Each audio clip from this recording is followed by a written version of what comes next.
So even the ideas of spreading democracy, even if they are benevolent, obviously we see problems with that.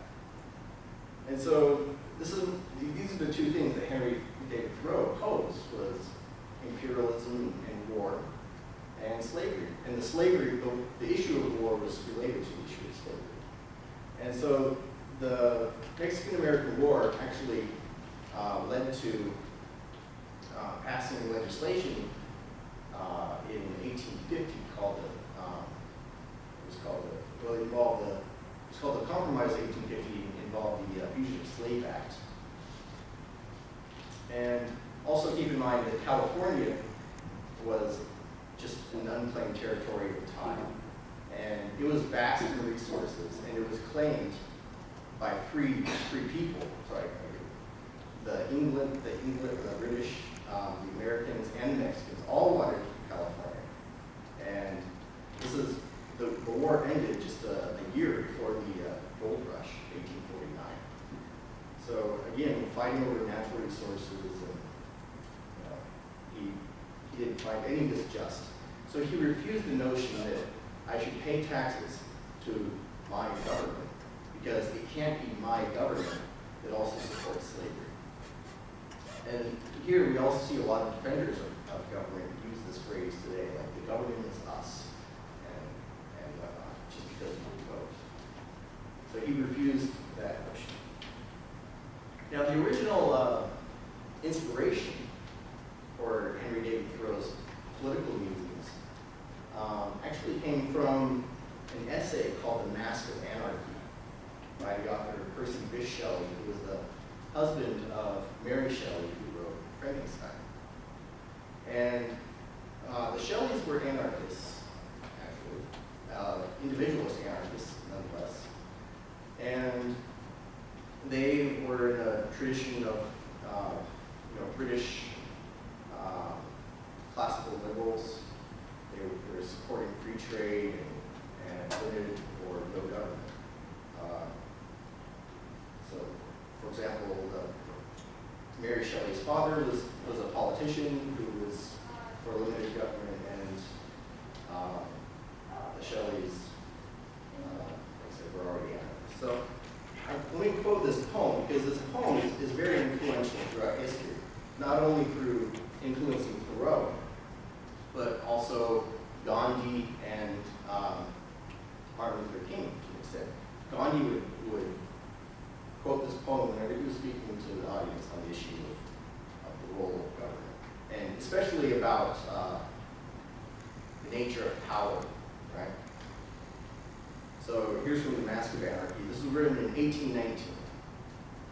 Let a vast assembly be, and with great solemnity declare with measured words that ye are as God made ye free.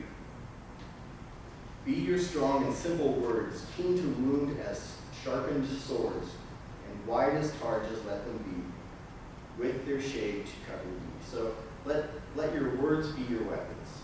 Don't resort to violence. Rise like lions after slumber, in an vanquishable number. Shake your chains to earth like dew, which in sleep had fallen on you. Ye are many, they are few. Or to quote Jim Morrison's The Doors, they've got the guns, but we've got the numbers. And if then the tyrants dare, let them ride among you there. Slash and stab and maim and hew, what they like, let them do. Don't retaliate with violence. When folded arms and steady eyes, and little fear and less surprise, look upon them as they slay, till their rage has died away.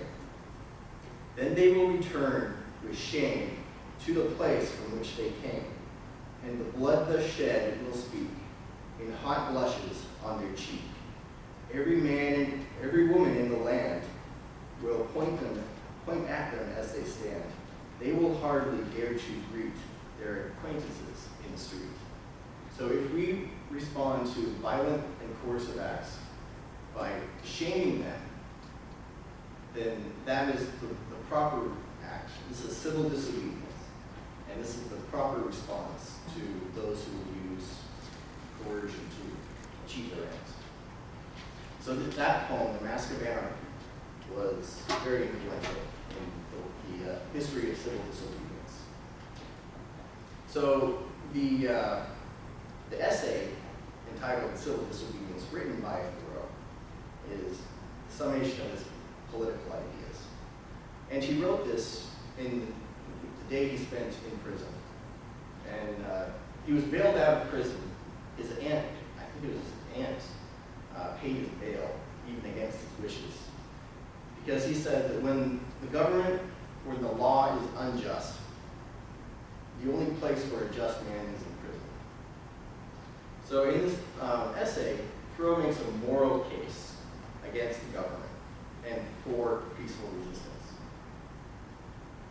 He starts the essay by saying, I heartily accept the motto that government is best which governs least, and I should like to see it acted upon more rapidly and systematically. Carried out, it finally amounts to this, which I also believe, that government is best which governs not at all. And when men are prepared for it, that will be the kind of government which they shall have. Government is at best inexpedient, but most governments are usually, and all governments are sometimes inexpedient. So he's making a case for, in the long run, for anarchy, and in the short run, for a better government, and for that's less intrusive. I like to say that the government, the people, individuals should have the right to be ignored by the government. That's one way to say it. And let me just end by telling the story of his actual, the exchange he had with the tax collector. I think it was kind of interesting.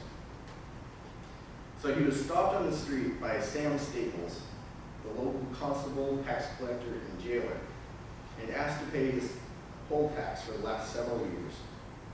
I'll pay your tax, Henry, if you're hard up, Staples said. Could you imagine the IRS saying, if you don't have the money, I'll even pay your taxes for you? That's amazing. Different time. He also offered to try to persuade the selectmen to reduce the tax if Thoreau thought it was too high. But Thoreau replied that he had not paid it as a matter of principle and didn't intend to pay it now. When Staples asked what he should do about it, Thoreau suggested that if he didn't like it, he should resign his office. If you're that concerned, you should just quit. But Staples, not taking kindly to that suggestion, replied, Henry, if you don't pay, I'll have to lock you up pretty soon. As well now as any time, Sam, he answered. Well, come along then. And he took me to jail. So if someone asks you, I'll even try to help you out. If you oppose the government and you were working for them, good. So now we're going to end with a Q&A. If you guys have any questions for any of the speakers, now's a good time or comments or suggestions. And then should mention the lunch afterwards. Yeah. So we're you're all invited to join us for lunch. We're going to be eating at a Chinese restaurant just about a block from here, and we'd love to discuss over lunch, what your opinions are, or now if you want to talk about that. And you can ask anyone. Questions? All right. Well, thank you all for coming. This was fun. And thanks for testing that on us, or letting us test it on you.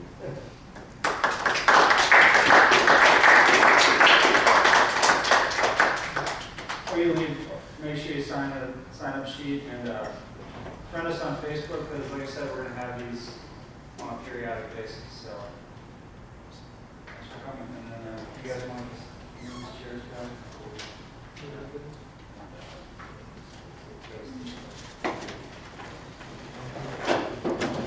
Thanks for coming.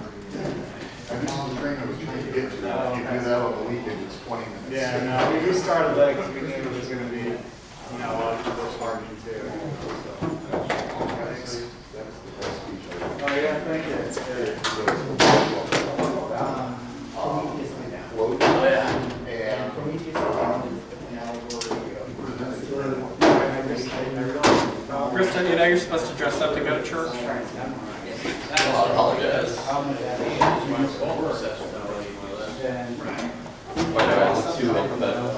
No, you just look like an Now it's just more like. Oh, that's good. Was it an official run or was it much just more like natural delivery. Oh, it's a, Yeah. What was it? it was for the VIIIs. Latinos leaving tomorrow. They had a 5K. Yeah. And, I didn't realize that was who said that. the young Republicans had a team, and Did you run with them or against them? well, No, given their treatment of you recently. that was the Arlington County Republican Committee, not the young Republicans. Good, how about you? Charles O'Scannon probably isn't running. Oh, Yeah, I don't think he's in shape to run. Maybe I'll go this way and come back. he's not gonna run a 5K. He's not gonna run for the 48th district. I actually didn't want to. Yeah, that, you take it. You try to say I think I could run a 5K. Taking my kids up to the basketball set. Yeah, no, But, there were obviously some issues there. Yeah. It wasn't a policy thing. It was never mattered policy. Which is why I didn't feel Oh, it wasn't like because Merrill Parking had anti-EPA speakers and everything else. No, he's not. Maybe not more, by the way, there, and invited Anna Kokesh, who came out, and I'm there, I'm talking to people around, there's Anna Kokesh. Also at your fundraiser. Yeah, I didn't see him. yeah, he was there towards the end. Yeah, he came in like halfway through. So in other words, we had across the board. Yeah. It was Like, you want to- So you don't think it's a policy thing at all? You don't think that there was any I don't think it is policy. internal Virginia GOP desire? Well, what's funny is, see, I actually told a couple of journalists friends of mine about your and Lindsay's race, and I Gary said had to take off. it would be interesting to find out if there's any pattern, like if there's anyone else we who's never actually like, they're trying to keep us like on the idea that, like, if you bring in somebody who asks you a question about where you disprove nationality. Of course, and that's exactly where. But what's so interesting about it is now there's W. Jackson, who I like certain things about, and like he's a loose cannon of the other type, you know what I mean? So it's like, That's what I'm telling people. It's like he's the loose cannon Christian guy, right? He's the fire and brimstone gonna so they bring home. almost need you so they could, you know, say, oh, there are all kinds of people in the Republican Party. And then, what of the other ones say this will always encourage this one? It's a big town. That's what I tell people. I mean, that's what I have to tell people because it truly is a big town. There are lots of people, but I'm going to work with them because it's the best way to talk to. It provides the best way to talk to your actual government. Yeah, I mean, that's really what it's all about. I need a running guy. Who actually does it? Does somebody? I think Steve does, yeah. Or he doesn't live here, I think he owns. Oh, yeah. Oh, yeah. I forgot that. I haven't ever. Steve is officially restored, even though he actually lives. Yeah, like the. He got that. Wrong side of the town. I forgot. Well, You need to move. You're gonna come over here. You're gonna get your license squared away. your license. Where's your license now? Actually, Your driver's license? yeah. So the registration on my car, I have 3 years where it's not registered, then it is registered. And then my license, do you see anything odd about that? But doesn't look like a real license. It is a real license, and it was legitimately issued. What? Those are my accents, Disobedience. How'd you manage that? It's a long story, I'll tell you over lunch. Actually, we're heading out to the fancy wire. Oh, really? Yeah. Cool. Are you guys gonna come to the cooking party? Yeah, 6. Rested. Maybe. How many months ago did you go into the ideology? I don't know. Technically, I'm working on it.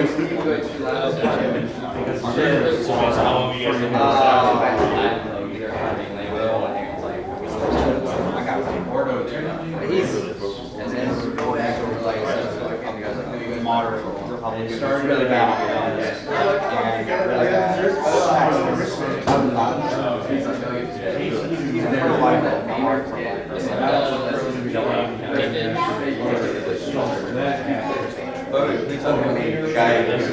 Guy I'm gonna go work for. It's not a wash, again, it's intent to goods to one that I think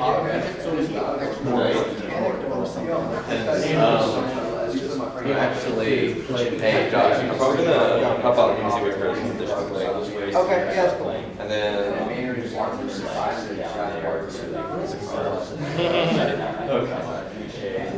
it's only 5 minutes away, but starting off at the lunch.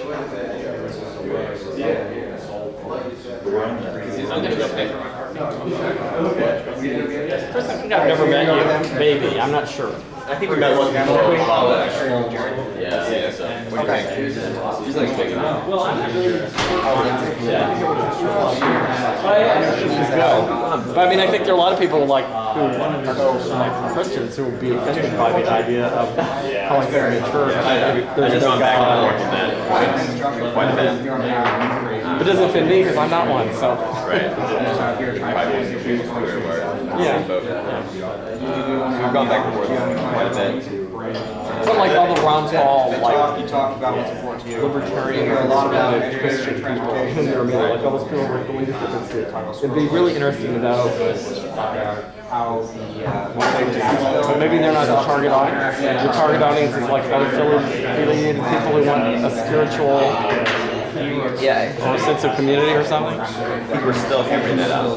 But I think that was Steve's original intent. Oh, you mean this like the large people who don't go to church because they're religious. I would still be valued on a community, but still like school. There's a guy I've only just met in the past year. Actually, I think I might have met him after November, who I think checked off that he was coming today, and he didn't. His name's Zach Moore. Have you met him? I don't think so. He's somebody who used to be a preacher on Capitol Hill. He's really, really young, but he apparently was a preacher or a youth minister for a couple of years. And then I think he decided he was an atheist. I think he's kind of an Ayn Rand person. He still lives on Capitol Hill. And I said this to him. I said, I don't know if like you'd be interested in this or not, but you'd probably like have something to say. And he has like a similar thing he's been trying to create on Facebook that I don't know if it's really gone anywhere. He's like trying to get some people together. He thinks there should be like a community center. I mean, I think he's thinking actually brick and mortar. We've gone down that. We've thought that far in advance. But he. Hi. Nice to meet you. What's your name? Ashley. Ashley. Hi, I'm Bruce. Are you from D.C., Virginia? Have you been here long? No, I've only been here for about 2 months. Oh wow. I'm from Chicago. You did? I lived there for 3 years. I didn't even do it. In the city? In Chicago. Yeah. I'm from the area as well. I live in Oh wow. For your job? No, I went to college there. Where'd you go to? I went to the University of Chicago Oh, okay. a long time ago. Hyde Park? Yeah. I went to Northwestern actually. Oh, huh. I went to Northwestern one summer for one of the for a week. I didn't go to Great place to be Northwestern. over the summer. Well, so you Chicago. Well, I went actually for one of the earliest Cato conferences, and they had this conference that they've never done again, like their summer conference that was supposed to be for journalists. So they rented space at the Medill School, which had nothing to do with it. It was just, but it looked good that it was there. And they had all these people. I think Nat Hentoff might have actually spoke. But what was funny for me is, so I go up there, and it's the summer, and there are all these really tall, good-looking people rollerblading along the sidewalk along the lake. And I'm like, these don't look like the people I go to school with. They're actually the same species, but different. Anyway, Chicago's everybody's a very different place. People at U Chicago look more like the people you would see at your average libertarian meeting, actually. That is very true. That is They're all very true. they tend to be short and nerdy, and frequently Jewish or Asian, although not always. Before I moved down here, I worked at Sam Adams Alliance in Chicago. Oh yeah. So I went to a few Oh, of so yeah. the U Chicago Students for Liberty. I was actually looking through everybody who's coming to this Facebook page and seeing who our mutual friends were. I was like, oh, you know Eric O'Keefe. Why do you know Eric O'Keefe? He doesn't live anywhere. My old boss, yeah. Oh, he was my old boss too. Before he was your boss. He used to be the executive director of the Libertarian Party, and I worked for him. In fact, I saw him recently. We're friends out, but I did something bad while I was at the Libertarian Party, and Eric had to fight. Are you serious? I mailed something that was kind of like intra-party. This like I was actually I hadn't finished college when I did this. I mailed something that was kind of like an anonymous newsletter that was part of an intra-party feud. But some of them I mailed by putting through the Pitney Bowes machine at the LNC, so it had the LNC's postage. Was this like in 87 or 88, that time period? Long time ago. Yeah, I've read a little about that, and Eric told me about those times a little bit.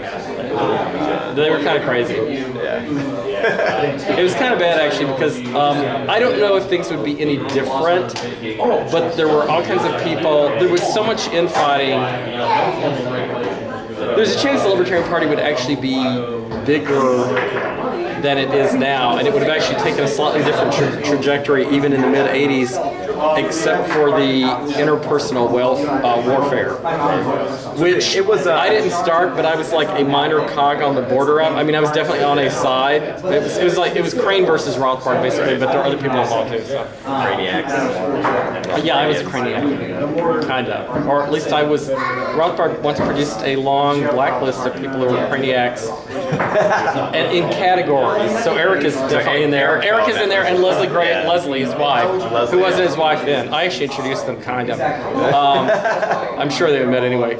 He was in it, she was in it, and I'm at the very bottom listed, in my own category, I'm listed as a possible defector. Because I moved to DC to live with somebody who was a Crane right-hand guy, and but by the time he wrote this, I wasn't involved with anybody who was connected to Crane, and I didn't work for anything connected to Crane, and I'd gone back to graduate school, and so Murray didn't know. You were question marks. And also I was like, I was like in my early 20s and kind of irrelevant. But he wanted to make this list really comprehensive and wanted all his folks to know who are the bad people you should not consort with. So I got put on the list, but then he didn't know, he even knew that I was kind of on the outs with them, partly for personal reasons, because I'd broken up with somebody who was part of their group. Right. So he listed me as a possible defector. Relatively. So what I'm saying They're crazy times, though.